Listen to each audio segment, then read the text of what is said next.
4절입니다. 찾으셨으면 우리 한 절씩 기도하겠습니다. 그때 가이사 아구스토가 영을 내려 천하로 다 호적하라 하였으니 이 호적은 고령과 수리한 종족이 되었을 때 처음 한 것이라. 모든 사람이 호적하러 각각 고향으로 돌아가매 요새 또 다윗의 집 족속으로 갈릴리 나사렛 동네에서 유대인을 향하여 베들레헴이라 하는 다윗의 동네로 그 약혼한 마리아와 함께 호적하러 올라가니 마리아가 이미 잉태하였더라. 거기 있을 그때에 사나이가 지사서 첫 아들을 낳아 강보로 싸서 구유에 뉘었으니 이는 여관에 있을 곳이 없음이로라. 그 지역의 목자들이 밤에 밖에서 자기 양떼를 지키더니 주의 사자가 곁에 서고 주의 영광이 그들을 두루 비추매 크게 무서워하는지라. 천사가 이르되 무서워하지 말라. 보라, 내가 온 백성에게 미칠 큰 기쁨의 좋은 소식을 너희에게 전하노라. 오늘 다윗의 동네에 너희를 위하여 구주가 나셨으니 곧 그리스도 주시니라.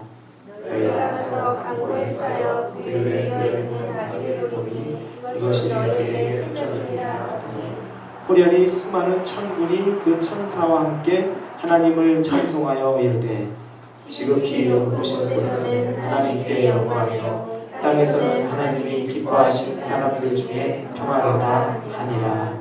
아멘.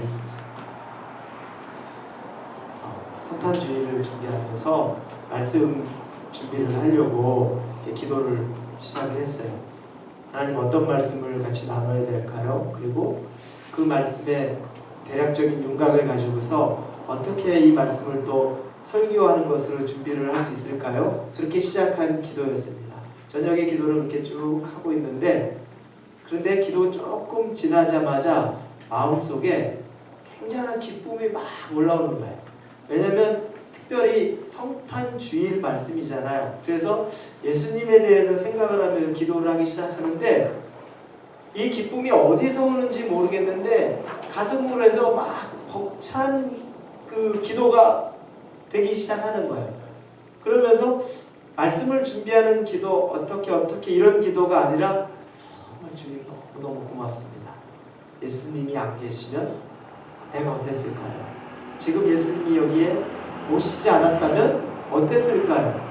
그 내용을 가지고 한참을 기도하는데 사실은 기도하는데 이 가슴에 흥분이 막 가라앉지가 않는 거예요.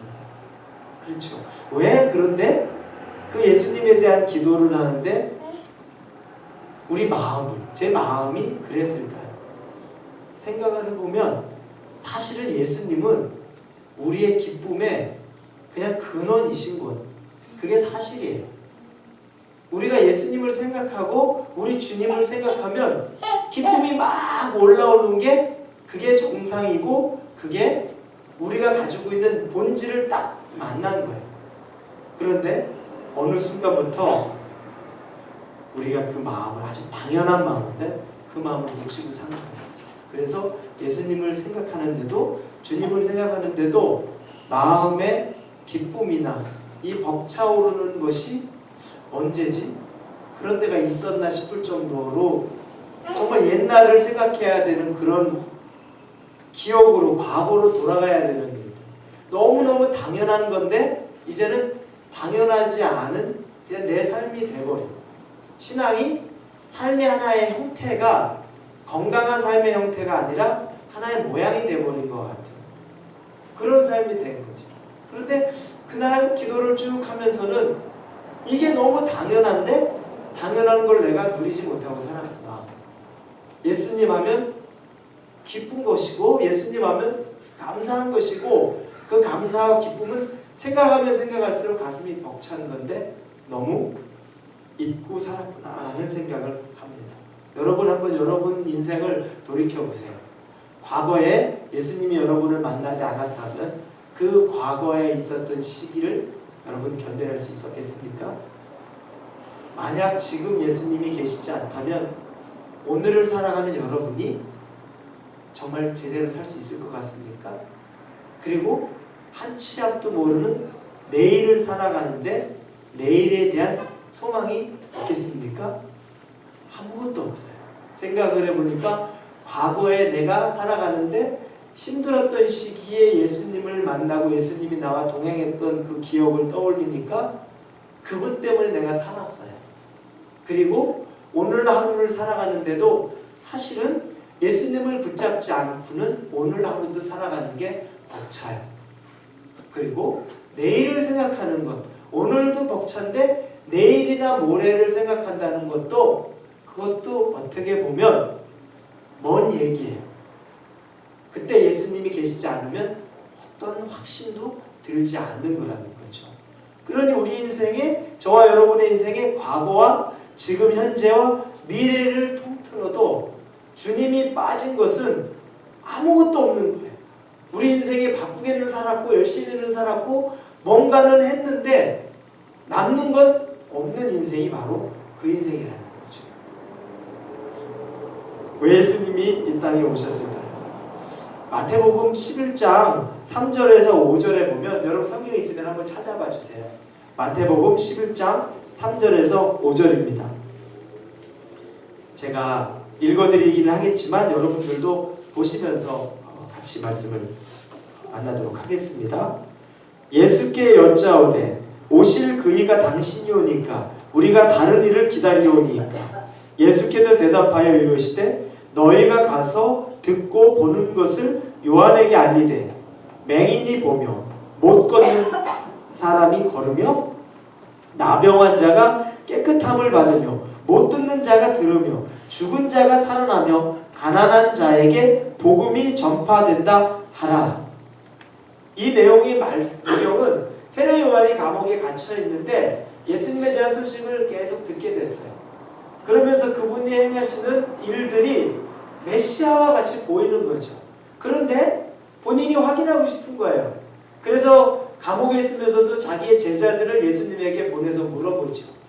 오실 이가 당신이 맞습니까? 이렇게 물어봅니다. 그때 예수님께서 그 제자들에게 예수님 스스로가 하신 말씀이 바로 이 말씀이에요. 사람들을 치유하고 사람들을 고치고 사람들을 회복시키고 그리고 사람들을 살려내는 그 일을 하는 것이라는 거죠. 예수님이 이 땅에 오신 이유는 회복을 위해서 오셨어요. 저와 여러분, 우리 인류의 회복을 위해서 이 땅에 오셨습니다. 왜 그랬냐면 죄가 들어오지 않았으면 문제가 없는데 죄가 들어왔단 말이죠. 죄 없는 세상은 요한계시록 21장에 보면 다시 우리가 하늘나라 가서 만나야 될 세상, 거기를 설명합니다. 어떻게 말씀이 나오냐면 계시록 21장 4절입니다. 모든 눈물을 그 눈에서 닦아주시니 다시는 사망이 없고 애통하는 것이나 곡하는 것이나 아픈 것이 다시 있지 아니하리니 처음 것들이 다 지나갔음이로라. 하늘나라 올라가니까 사망이 없고 눈물도 없고 고통도 없고 아픔도 없고 애통하는 것도 없고 아무것도 없는 거예요. 거기는 오로지 생명, 기쁨, 찬양만 있는 것이 천국이라는 거죠. 그런데 이 땅에서는 죄가 들어오는 순간에 우리에게는 죽음이 왔고 우리에게는 고통이 왔고 질병이 왔고 여러 고난들이 우리에게 다가오게 된 거죠. 예수 그리스도가 오셔서 우리를 회복시키시기 위해서 이 땅에 오셨어요. 그러면서 당신이 하신 말씀이 이 마태복음 11장에 나오는 것처럼 어떤 말씀하셨습니까? 첫째를 얘기하시면서 맹인이 보며 라고 얘기해요. 예수님, 질병이 들어와서 죄가 들어와서 질병이 생기고 아프고 죽음도 막지 못하는데 예수님이 하셨던 것은 한 인간의 불쌍함을 보시고서 앞을 못 보는 자의 눈을 열어주셨어요. 그리고 걷지 못하는 자를 걷게 해주셨고 듣지 못하는 자를 듣게 해주셨죠. 나병 환자를 깨끗하게 해주셨어요. 그리고 심지어는 죽은 자도 살리셨어요. 그러면 우리가 생각하면 예수님은 내 문제, 내 질병, 나 고쳐주시는 분 맞아요. 그런데 예수님이 그 기적을 사람들에게 행하신 더 깊은 이유는 맹인이어서 앞을 못 보는 사람의 눈을 열어주셨죠. 그러면 육신의 눈이 열렸어요. 그러면서 예수님이 만드신 건 뭡니까? 육신의 눈이 열리면서 예수님을 볼 수 있는 눈도 열어주셨어요. 그리고 듣지 못하는 자에게 예수님이 불쌍히 여기셔서 귀로 듣게 하셨어요. 그러면서 그때 귀로 들려서 세상의 것만 들린 것이 아니라 예수님의 목소리가 들려지게 하셨어요. 그리고 나병 환자는 사람들과 같이 지낼 수 없는 버림받은 자죠. 그 사람을 깨끗게 하시면서 사람들 틈에 다시 가서 살 수 있게 해주셨고, 그리고 그 나병 환자를 치유하심으로 하나님의 성전에까지 올라가서 하나님도 만날 수 있게 해주셨어요. 예수님의 이 치유의 흔적은 육신을 깨끗게 하는 것에서 멈추는 게 아닌 거예요. 그분이 이걸 증거로 삼아서 우리의 연약한 육신을 깨끗게 하시지만 그게 하나님을 바라볼 수 있는 통로로까지 열어주시는 거죠. 그러면서 심지어는 죽은 자를 살리시는 역사를 해요. 우리는 죽음 뒤에는 아무것도 없다고 생각해요. 죽음 뒤에는 아무것도 없죠. 죽으면 끝이야. 내일은 아무것도 없어. 제가 어떤 분 글 쓴 걸 봤어요. 여자 이렇게 가수가 글 쓴 건데 여동생이 19살 때 사고로 죽었다는 거예요. 자기랑 8살 차이 나는데. 근데 그 여동생을 생각하면서 글을 썼어요.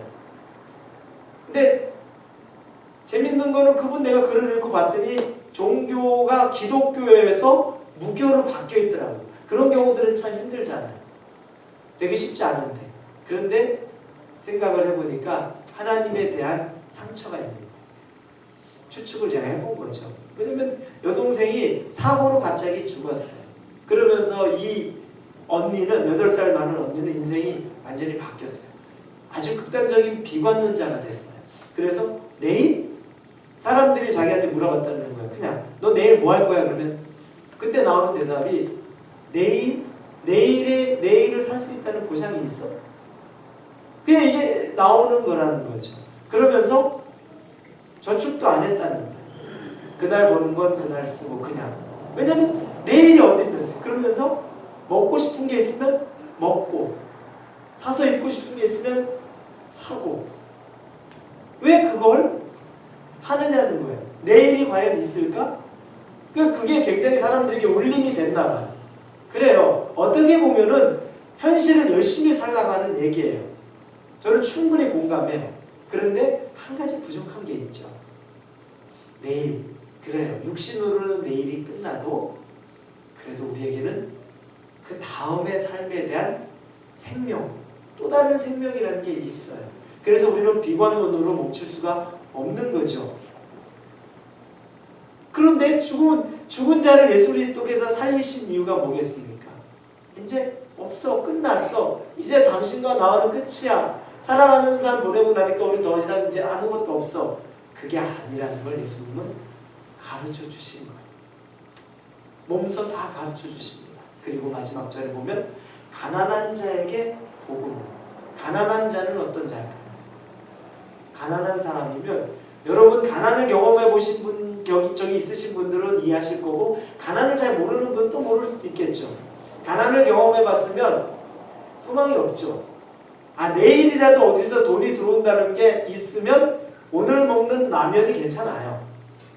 그래도 오늘 이거 먹어도 내일은 돈이 들어오니까 내일은 우리 또 뭐 이렇게 할 수 있어요. 그런데 내일이 소망이 없어요.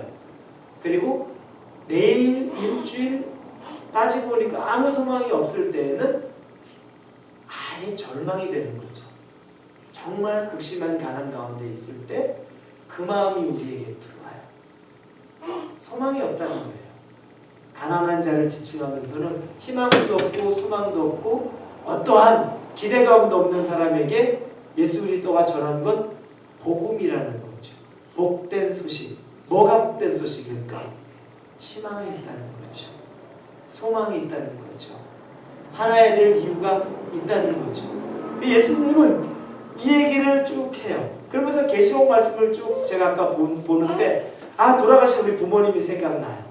그래, 만약에 아무것도 없다면 생각하면 너무 짠하고 안타깝고 조금 오래 사셔도 괜찮으신 분들인데, 그런데 하늘나라에서 슬픔도 없고 눈물도 없고 아픔도 없고 고통도 없는 곳에 가서 웃고 계시는 상상을 해보니까 그건 그분들이 나를 보면서 불쌍하게 여길 것 같아요. 힘들지만 잘 버텨라. 그게 그분들이 해줄 수 있는 유일한 말 같아요. 정말 나는 너무 좋은데 내가 너희들 인생을 볼 때는 정말 힘들지만 그래도 잘 견뎌내라. 그 생각이 드니까 이 예수 그리스도가 죽음에서 죽은 나사로를 나사로 다시 죽었어요. 나사로가 여러분 다시 살아난 다음에 안 죽었나요? 아니죠. 2번 죽은 사람이죠. 그런데 그 이유가 뭡니까? 그렇게 보여주신 이유가 뭐예요? 다시 살리실 수 있는 능력이 있다는 걸 보여주시는 거죠. 영원한 생명의 능력이 있다는 걸 보여주시는 겁니다.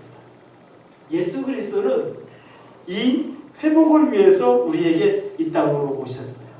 그런데 그분이 오시는 과정은 조금 의아해요.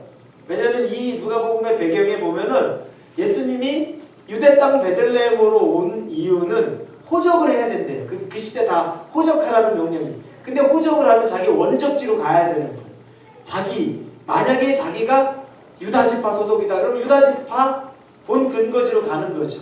요셉은 다윗의 계통이에요. 유다지파예요. 그래서 베들레헴, 유대 땅 베들레헴으로 이렇게 온 거예요. 그쪽으로 와서 예루살렘 쪽으로 쭉 오게 된 거죠.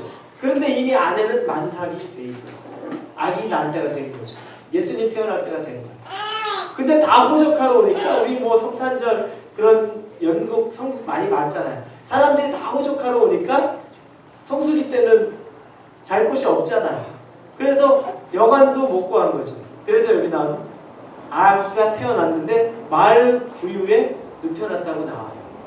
그리고 나서 지난주에 우리가 대림절 설교 때 했지만 동방 박사가 막 그 전에 나타나서 얘기하면서 헤롯이 대노하고 2살부터 그 아래에 있는 아기들을 다 죽이겠다고 얘기하는 순간에 하나님의 천사가 이 요셉에게 임하여서 요셉과 마리아가 아기를 데리고 애굽으로 피신하죠. 그리고 그 헤롯이 죽을 때까지 거기 있어요. 기구해요. 태어날 때부터 뭐 정상적인 것도 아니고 태어나서부터 생명의 위협을 받는 존재예요. 자기 존재 자체가 그래요. 기구해요. 여러분 그러면 예수님 생각하면서 제가 늘 우리 잘 생각해야 돼요. 이 성탄절 하면서 기뻐하는데 예수님이 이 구회에서 태어나셨다. 이것 때문에 너무 우리 마음이 막 인간적인 감정으로 치달아서 불쌍하다. 그리고 고난주간 돼가지고 예수 그리스도가 패션 오브 크라이스트 보면 막 눈물을 흘리잖아요. 그렇죠. 그렇지만 거기에 머물러 있을 만한 깊이는 아니에요. 우리는 예수님을 동정할 수 있어요. 막 여기 보면 어린 아이인데 그런 일을 겪고 참 인생 기구하다.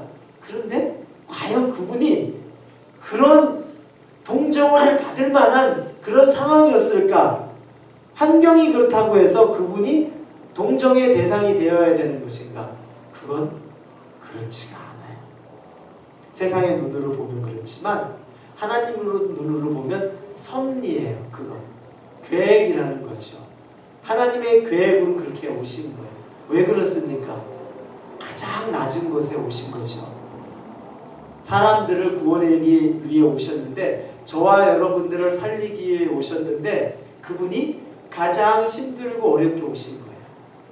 과거를 돌이켜볼 때 우리가 혼자 눈물 뿌리면서 아무도 내 고통과 아픔을 모를 때 그때 씨름하고 있을 때 사람들은 모르죠. 내 환경 아니면 몰라요.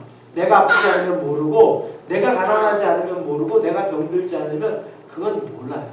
그런데 그때 예수님은 아시는 거죠. 왜냐하면 나보다 태어나는 게 더 힘들게 낫고 나보다 더 그런 삶을 사셨고 돌아가는 순간까지도 그렇게 사셨던 분이라는 거죠.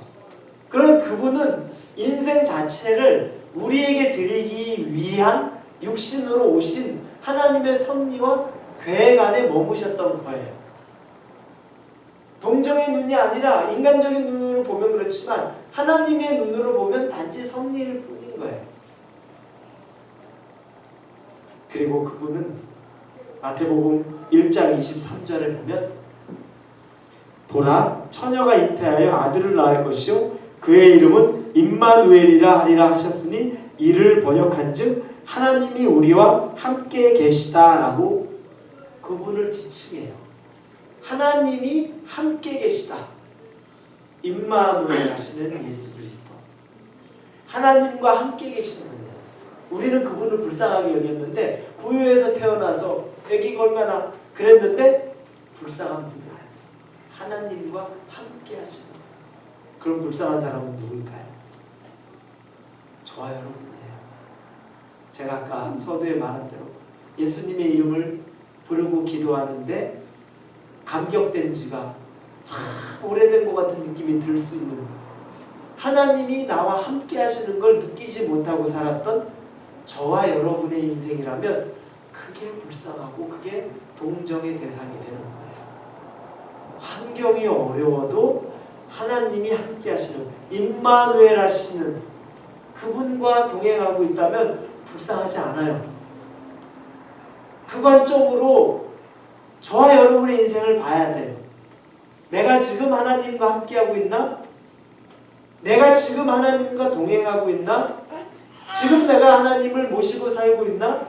여러분 거기에 대한 확신이 있으십니까? 정말 하나님을 여러분 모시고 살면서 임마누엘 하신다는 그 확신을 가지고 계십니까? 그게 있으면, 그 확신이 있으면 사람은 나를 불쌍하게 볼 수 있어요. 참 고생스럽게 살았는데 잘 안 풀렸네. 어떻게 저렇게 힘들게 살지? 매 순간순간을? 사람들은 그렇게 생각할 수 있어요. 그런데 내가 임마누엘 하고 있으면 그건 전혀 딴 얘기예요. 그렇게 나를 보는 사람이 하나님과 동행하지 못하는 사람이면 그보다 불쌍한 사람이 없어요. 그 눈이 우리에게는 열려져야 돼요. 여러분 임마누엘 하고 계세요? 계속 물어보셔야 돼요. 하나님이 나와 함께 하신다. 하나님이 나와 동행하신다. 하나님이 나를 사랑하시고 하나님이 나를 지금 이 순간 과거에도 그랬고 현재도 그렇고 미래도 나를 이끌어 가실 뿐이다.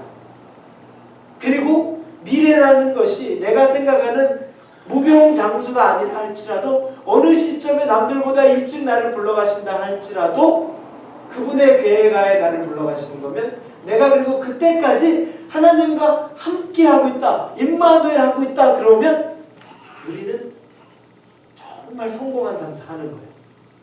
동정받아야 될 삶이 아니고 다른 사람들이 그렇게 하고 어떻게 버텨? 라고 봐야 될 삶이 아니라 누구보다도 행복한 삶을 살고 있는 거죠.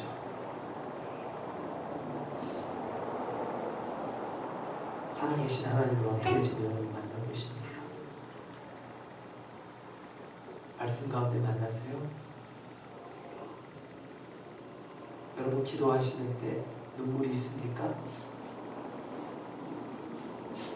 주님을 찾다 보면 울컥울컥합니까? 사람들은 나를 위로하지 못하지만 주님과 기도하는 동안에는 내 마음이 뜨거워지는 그 경험을 하고 계십니까? 그게 있으면 임마누엘이에요. 하나님이 함께 하시는 거예요. 근데 그게 없으면 애통해야 돼요. 애통해야 된다. 그러면 나는 소경과 같은 자예요. 눈이 있어도 하나님 볼 줄 모르고 귀머거리 같은 자. 귀는 있는 것 같은데 하나님의 음성을 듣지도 못하고 나병 환자 같아서 다른 사람하고 같이 거할 수도 없고 그리고 가난한 자에서 나는 내일이 없어라고 생각하고 살 수밖에 없는 사람인 거죠. 임마누엘은 우리에게 엄청난 소망이 되는 말씀이에요. 하나님이 여러분과 함께 계시다. 하나님이 나와 함께 계시다. 그거보다 더 큰 약속은 없어요. 생각해 보세요. 뭘 더 기대하십니까? 내가 사는 과거에도 나와 함께 계셨고 오늘도 나와 함께 계신다는 거예요. 그리고 내일도 나와 함께 계시겠다는 거예요. 창조주가 나와 함께 계시다고 약속을 선언을 하셨으면 두려워해야 될 이유는 단 하나도 없고 부정적으로 생각해야 될 이유도 단 하나도 없고 내 자존감이 땅에 떨어져서 내 인생의 신세를 한탄해야 될 이유도 단 한 가지가 없어요. 단 한 가지가 없는 거예요. 그분이 나와 함께 하신다면. 예수님은 그래서 이 땅에 오셨어요.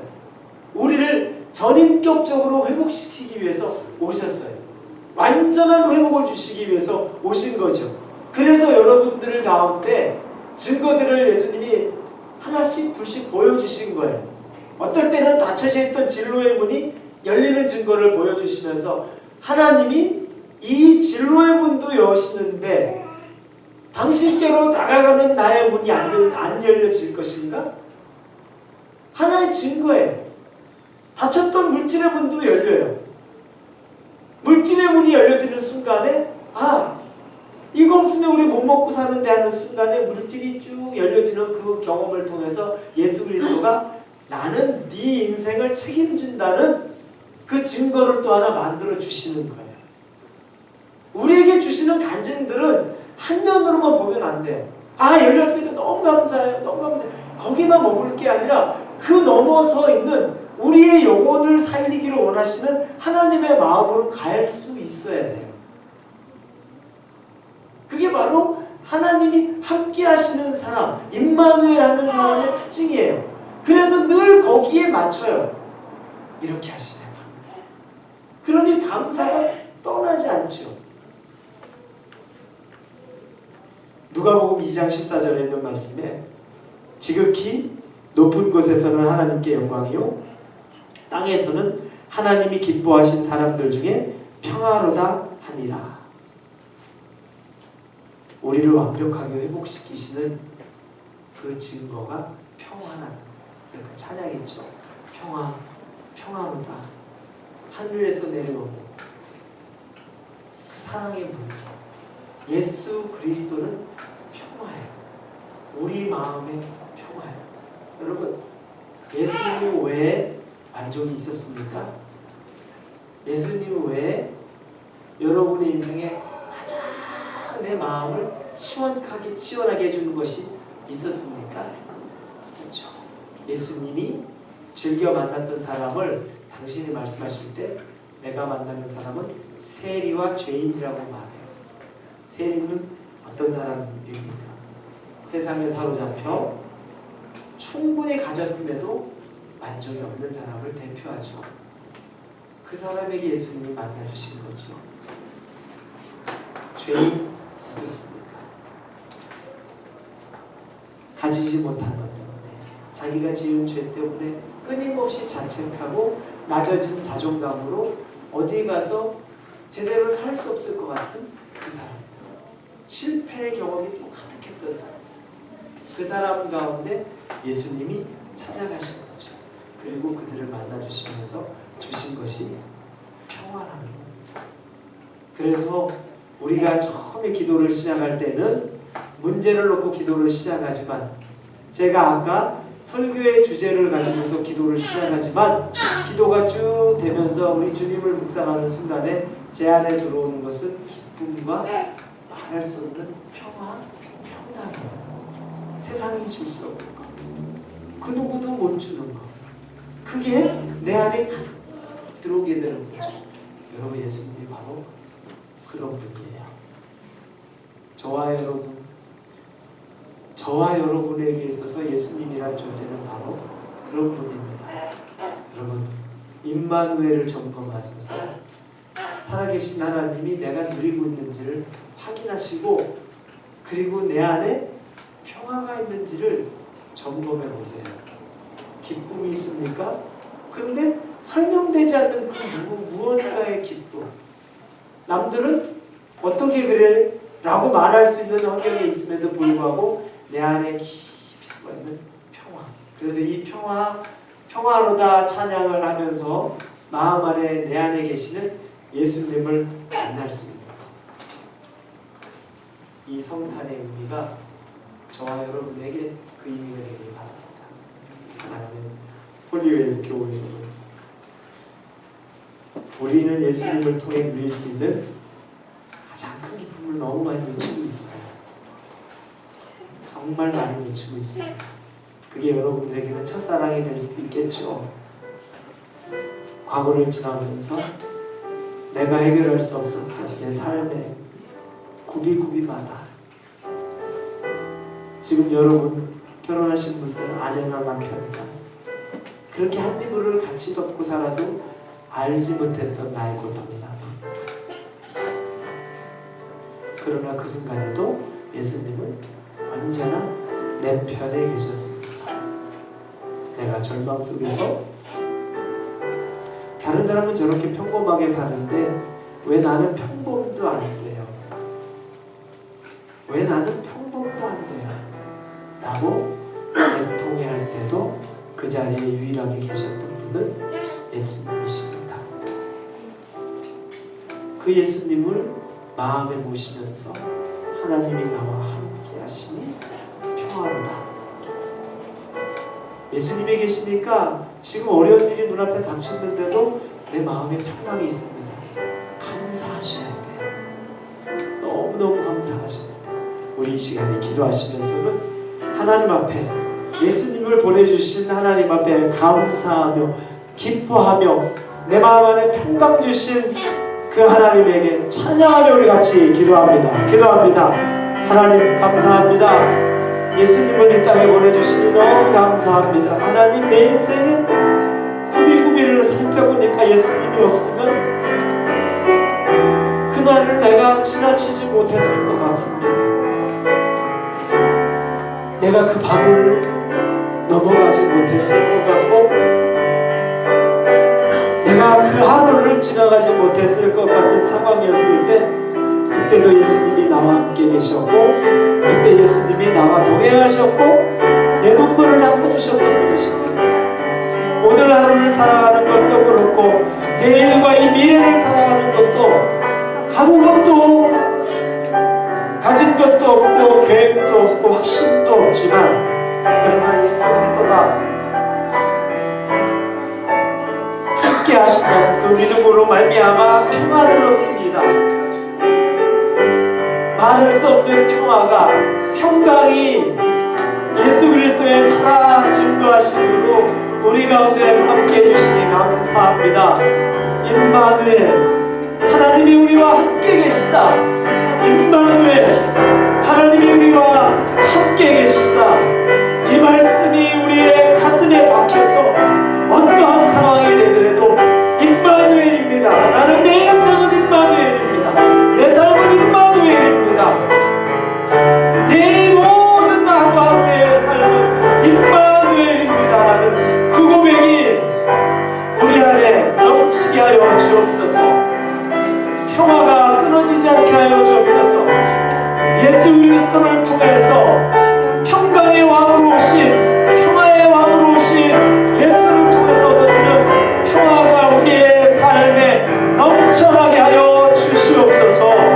하나님 이 공간을 덮어 주시옵소서. 이 공간을 덮어 주옵소서.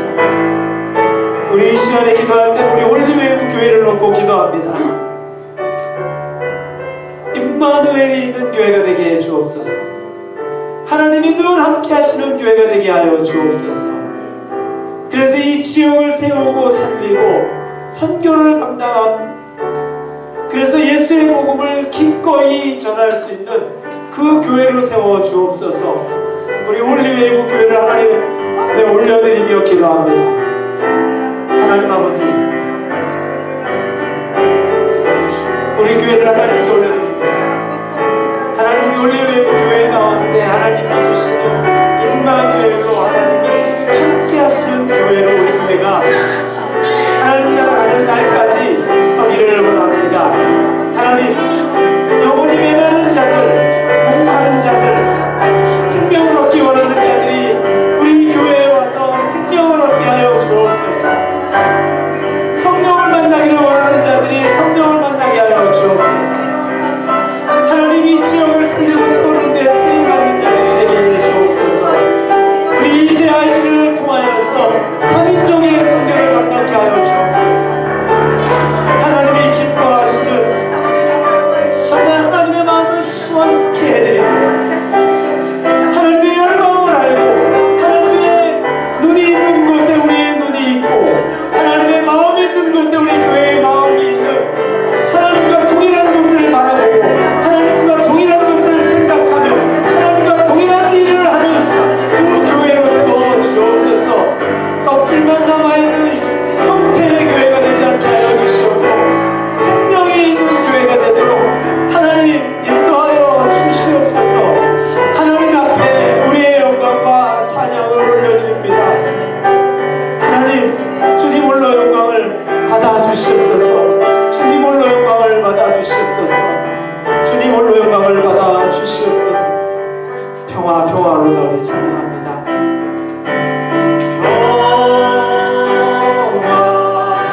정말 그냥 죽을 수밖에 없는 우리들에게 당신의 하나뿐인 아들을 보내주셔서 우리의 삶을 회복시켜 주셨고 우리에게 영생의 문제까지도 해결하여서 당장 우리가 오늘 죽는다고 해도 하늘나라에 갈 수 있는 그 선물과 특권을 주신 하나님께 영광과 찬양을 올려드립니다. 예수 그리스도의 이름만 불러도 우리의 마음 안에 뜨거움이 있게 하여 주옵소서. 예수의 이름을 부를 때마다 우리 마음 안에 평화가 임하게 하여 주옵소서. 예수의 이름을 부를 때마다 우리 안에 있었던 그런 분노들이 사라지게 하여 주시고 예수의 이름을 부를 때마다 좌절하는 마음들이 떠나가게 하여 주시옵고 예수의 이름을 부를 때마다 실망했던 마음들이 떠나가게 하여 주시옵고 예수의 이름을 부를 때마다 우리 안에 소망과 희망이 생겨나게 하여 주옵소서. 임마누엘의 마음으로 우리가 살아가게 해 주옵소서. 하나님이 나와 함께 하신다. 하나님이 우리와 함께 하신다. 그 임마누엘로 평생을 살아갈 수 있는 우리 홀리웨이브 교인들 되기를 주님의 이름으로 축복하며 기도합니다. 아멘.